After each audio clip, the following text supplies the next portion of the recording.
Assalamualaikum warahmatullahi wabarakatuh. Selamat pagi anak-anak. Kembali lagi kita dalam pelajaran sosiologi, di mana kali ini kita akan melanjutkan materi beberapa minggu lalu. Yang sudah kita pelajari ada perbedaan-perbedaan masyarakat secara vertikal dan horizontal. Ya, ada yang diferensiasi sosial maupun stratifikasi sosial. Nah, dari perbedaan itu, maka yang kita harapkan dapat memunculkan sebuah kesetaraan dan harmoni sosial. Jadi, kali ini kita akan mempelajari tentang kesetaraan dan harmoni sosial. Oke, materinya sangat singkat. Mohon disimak dengan baik-baik ya. Oke, selanjutnya kesetaraan untuk mencapai kepentingan umum. Jadi, pada hakikatnya, hakikat kesetaraan, semua warga negara adalah subjek hukum dan kedudukannya setara di mata hukum. Jadi tidak ada yang beda-beda di mata hukum. Ya, jadi semua warga negara berhak mendapatkan pendidikan yang sama, politik yang sama, hukum yang sama gitu. Tidak bisa dibeda-bedakan. Itu hakikat kesetaraan ya, meskipun hingga saat ini masih banyak hukum yang pandang bulu ya. Tapi kita berharap semoga ke depannya nanti kalian yang megang estafet kepemimpinan yang ada di negara ini bisa berlaku adil, mengambil kebijakan yang sebijak-bijaknya kalau menjadi penegak hukum yang adil, agar kesetaraan dan harmoni sosial di negara kita bisa terwujud. Gitu ya. Jadi masyarakat Indonesia selagi itu dia warga negara Indonesia mendapatkan kedudukan hukum yang sama. Kalau emang salah ya salah, kalau emang benar ya benar, ya.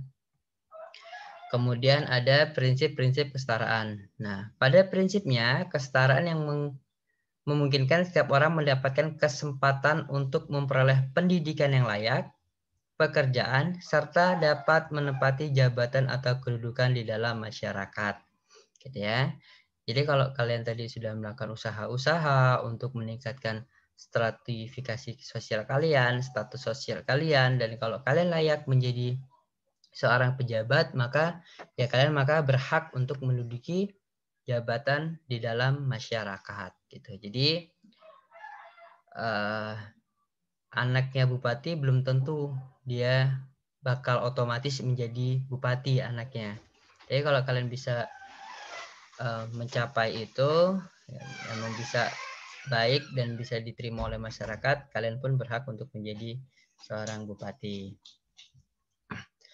Nah, kemudian ada perbedaan dan kesetaraan antar kelompok dalam kehidupan publik. Ya, seperti kita tahu bahwa orang yang mengalami disabilitas itu berhak mendapatkan hak-hak yang sama untuk melakukan pemilihan umum, mendapatkan pekerjaan yang sama, atau mendapatkan pendidikan yang layaknya.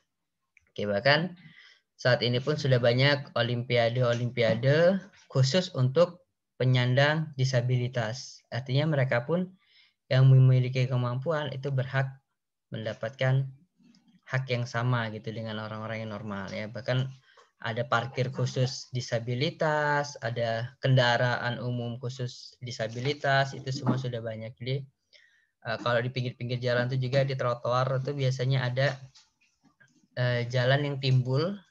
Jalan yang timbul itu emang untuk menuntun para disabilitas gitu ya, yang tunanetra itu mereka bisa sama.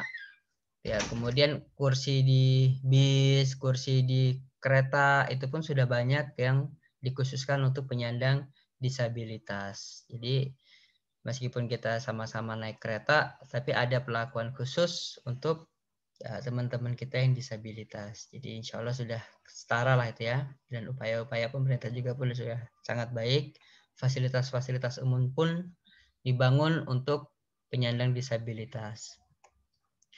Oke, kemudian dari perbedaan-perbedaan itu tadi sudah mencapai kesetaraan, maka ini yang kita harapkan, harmonisasi sosial. Jadi kehidupan masyarakat Indonesia yang harmonis. Tidak ada lagi perpecahan karena adanya perbedaan agama, perbedaan ras, perbedaan suku, dan perbedaan keyakinan dan lain-lain. Jadi semuanya menyadari akan perbedaan. Dari perbedaan itulah muncul kesetaraan dan yang diharapkan bisa menjadi harmoni sosial. Salah satunya kalau di desa-desa itu masih ada gotong royong, bahkan kalau ada tetangga yang pindahan rumah pun rumahnya digotong sama satu desa itu masih ada, dan itulah sebuah harmoni. Nah, kalau menurut Robert Spencer, harmoni sosial pada dasarnya berasal dari pembagian kerja. Nah, jadi kalau kerja itu ada subbagian-subbagian. Di sekolah ada seorang guru, pamong, kemudian ada pamong kebersihan, pamong keamanan, ada kepala sekolah, ada waka, dan sebagainya. Nah, dari pembagian-pembagian kerja itulah kerjanya pada porsinya masing-masing, nah, maka bisa menjadi harmoni sosial ya. Jadi apapun kerjaannya, apapun jabatannya, kerjakan sesuai dengan porsinya masing-masing. Oke, ini kalau di desa masih rame tuh ya. Gotong royong tiap hari Jumat, bersih-bersih. Kalau ada tetangganya yang membangun rumah, itu biasanya pun membangunnya secara gotong royong. Ya, si A mau minjemin semen, batako, gitu biasanya masih ada di desa-desa. Jadi nanti kalau yang minjemin semen itu membangun rumah, pun dibalikannya dengan semen gitu. Oke, kesetaraan harmoni sosial ini dalam masyarakat multikultural. Seperti kita tahu bahwa di Indonesia itu adalah masyarakatnya multikultural atau lebih dari satu kultur ya. Masyarakatnya sangat amat beragam ya. Nah, demi mewujudkan masyarakat yang multikultural, maka kita perlu mempelajari budaya daerah lain seperti tarian ya kan. Tidak hanya tarian, kita juga perlu memahami logat bicara suku A, logat bicara suku B. Kemudian kita harus perlu memahami karakter suku A, karakter suku B. Kemudian kita harus mempelajari keyakinan A, keyakinan B. Oh, kalau dalam agama ini seperti ini, seperti ini. Nah, kita perlu mempelajari itu semua demi terwujudnya kita, pribadi kita yang lebih welcome dengan kebudayaan lain gitu. Artinya jangan antipati dengan kebudayaan orang lain, antipati dengan kepercayaan orang lain. Jangan suka ngata-ngatain, oh suku A kayak gini ya, suku B kayak gini, itu tidak ada lagi. Jadi perlu tuh kita pelajarin, biarin kita paham, oh ternyata emang suku A ini seperti ini karakternya, oh suku B ini seperti ini karakternya. Oh kalau dalam agama ini tidak boleh nih kayak gini, kita harus menghargai, kita harus menghormati. Nah seperti itu ya. Jadi supaya terwujud masyarakat multikultural yang harmoni. Oke ya. Kemudian ini faktor yang mempengaruhi, ada faktor pendorong dan ada faktor penghambat ya. Oke. Coba Bapak ini ya.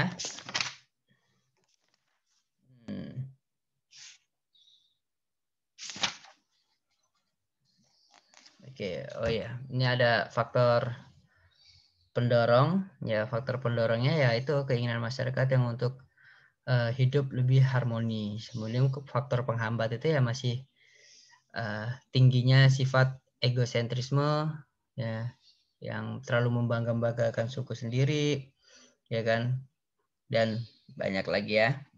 Oke, nah ini yang terakhir ada manfaat masyarakat multikultural. Jadi